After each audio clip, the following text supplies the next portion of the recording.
চলো। আচ্ছা, এটা হলো আমাদের ফ্রন্টাল বোনের 3 নাম্বার ক্লাস। তো ফার্স্টে দুটো ক্লাসে আমরা এক্সটার্নাল সারফেস আর ইন্টারনাল সারফেস নিয়ে আলোচনা করেছি। আজকে জাস্ট আমরা আলোচনা করব ব্রেগমা, ফ্রন্টালি এগুলো নিয়ে।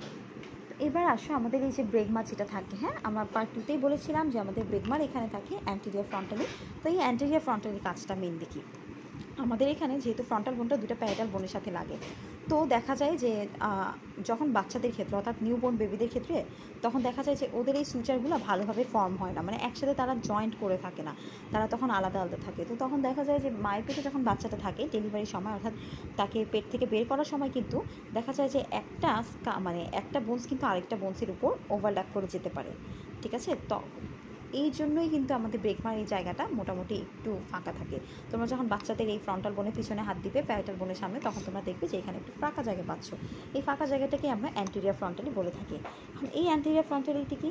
এই অ্যান্টেরিয়র ফ্রন্টালি হলো unossified membranous part in the fetal skull, ঠিক আছে। এটা ইম্পর্টেন্সটা কি? এটা ইম্পর্টেন্সটা ওই যে বললাম যে যখন নাকি নিউ বোর্ন বেবিদেরকে নেওয়া হয় তখন সেটা খুব ইজিলি আমাদের একটা বোনের স্কাল, মানে একটা স্কালে বোন আরেকটা স্কালের উপর আরেকটা বোনের উপর উঠতে পারে, যার কারণে আমাদের ডেলিভারির সময় বাচ্চাটাকে বের করা ইজি হয়। এবার আসো যে এই ফ্রন্টালিটা দেখে আমরা কীভাবে বুঝবো। যখন আমাদের বাচ্চাদের ডায়রিয়া হয় তখন আমরা দেখবো যে এই যে ফ্রন্টালি যেটা থাকে সেটা কিন্তু নিচে নেমে যায়। আর যদি বাচ্চাদের মেনিনজাস হয় তখন কি দেখবো যে ফ্রন্টালিটা নিজে নিজে উপরে উঠে যায়। এটা দেখেই কিন্তু আমাদের ডক্টররা তারা হচ্ছে ক্লিনিক্যালি একটা বাচ্চাকে এক্সামাইন করে যে অ্যাকচুয়ালি তার কী ডিজিজ হয়েছে, ঠিক আছে। তো এই ছিল আমাদের ফ্রন্টাল ইম্পর্টেন্স। এবার আসো আমাদের এই যে ফ্রন্টাল বোনটা কিন্তু আমাদের একটা মানে এটা একটা স্পঞ্জি বোন আমরা বলতে পারি, কারণ এটা আউটার আর ইনার কম্প্যাক্ট থাকে, হ্যাঁ। আর মিডলে কী থাকে? মিডলে স্পঞ্জি থাকে, অর্থাৎ আমরা যে স্টারনাম পড়েছিলাম অনেকটা স্টারনামের মতোই আমাদের ফ্রন্টাল বোনটা। এদের আউটার আর ইনার কম্প্যাক্ট থাকে আর মিডল স্পঞ্জি থাকে। আচ্ছা, এখন আসলে আরেকটা ক্লিনিক্যাল অ্যানাটমি আছে, যেটা হলো যখন নাকি আমাদের রিকেটস হয় তখন আমাদের স্কালটা একটু এনলার্জ হয়ে যায় বা বড় হয়ে যায়। আর এই আমাদের ব্রেগমার ইম্পর্টেন্সটা তো তোমরা বুঝতেই পেরেছো অ্যান্টেরিয়র ফ্রন্টালি। আর বাচ্চাদের কেন এই জয়েন্টগুলো ফর্ম করা থাকে না? আমরা যারা অ্যাডাল্ট আছি বা ধরো যে যারা বড় হয়ে গেছে তাদের কিন্তু তোমরা এখানে কোনো ধরনের ফাঁকা জায়গা পাবে না, হ্যাঁ, অর্থাৎ অ্যান্টেরিয়র ফ্রন্টালি জায়গায় কোনো ফাঁকা জায়গা পাবে না। আবার আমাদের সুচারগুলোও কিন্তু একসাথে একটা আরেকটার সাথে আর্টিকুলেট করা থাকে, কিন্তু বাচ্চাদের ক্ষেত্রে যেহেতু এটা আলাদা আলাদা থাকে তখন দেখা যায় যে ডেলিভারির সময় কিন্তু ইজিলি ওভার রাইডিং হতে পারে স্কাল্প বোনগুলো একটা আরেকটার উপর। তখন যখন আমরা বাচ্চাটাকে বের করি তখন তাদের যে ডায়ামিটারটাও কিন্তু কমে যায়। এবার আসো আমাদের ফ্রন্টাল বোন আর্টিকুলেশন যদি বলি, তাহলে আমাদের ফ্রন্টাল বোনটা কয়টা বোনের সাথে আর্টিকুলেট করে? মোটামুটি 12টা বোনের সাথে আর্টিকুলেট করে। 12টা বোন কীভাবে? এই যে এখানে আমরা বললাম 2টা প্যারাটালের সাথে, সামনে আমরা করবো 2টা ন্যাজালের সাথে, 2টা ম্যাক্সিলার সাথে, যেখানে ন্যাজালের সাথে আর 2টা ম্যাক্সিলার সাথে, তারপর হচ্ছে স্পেনয়েড বোনের সাথে আর 2টা ল্যাক্রিমালের সাথে আর 2টা জাইগোমেটিক বোনের সাথে। এভাবে করে আমাদের ফ্রন্টাল বোনটা টোটাল 12টা বোনের সাথে আর্টিকুলেট করে থাকে। আচ্ছা, আরেকটা ইম্পর্টেন্ট জিনিস সেটা হলো আমাদের এই যে অরবিটাল সারফেস, যে হ্যাঁ, অরবিটাল সারফেসের এখানেই কিন্তু একটা খুব ইম্পর্টেন্ট একটা ফসা থাকে। সেই ফসাটা কি? আশা করি তোমরা গেস করতে পারছো। যেহেতু এখানে আমাদের চোখ থাকে আর এখানে নাক থাকে, তাহলে আমাদের চোখ আর আইজের সাথে কিন্তু একটা কানেকশান আছে। সেই কানেকশানটা কে করে? ল্যাক্রিমাল ফসা।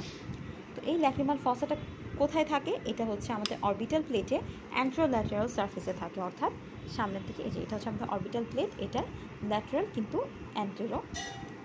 অ্যান্টেরিয়র সারফেস থাকে, ঠিক আছে। তাহলে এই জায়গায় আমাদের থাকে ল্যাক্রিমাল ফসাটা। আচ্ছা, এখন এই ল্যাক্রিমাল ফসার কন্টেন্ট কি যদি জিজ্ঞাসা করে তখন তোমরা বলবে এটা হচ্ছে ল্যাক্রিমাল গ্ল্যান্ড, এটার কন্টেন্ট। আচ্ছা, এখন ল্যাক্রিমাল গ্ল্যান্ডটা আবার কী টাইপের গ্ল্যান্ড এটাও কিন্তু কোশ্চেন করতে পারে, তখন তোমরা বলবে এটা একটা এক্সোক্রাইন গ্ল্যান্ড।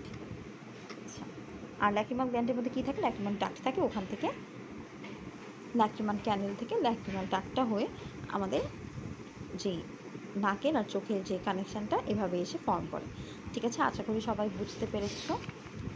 আচ্ছা, মরফোলজিক্যালি এটা একটা ফ্ল্যাট বোন হবে, ঠিক আছে।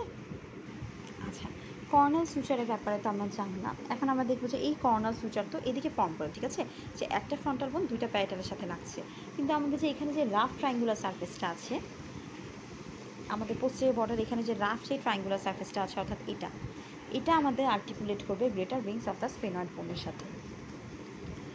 তো এই ছিল মোটামুটি আমাদের ফ্রন্টাল বোন। আশা করি এতটুকু পড়লেই তোমরা সব কিছু বুঝতে পারবে।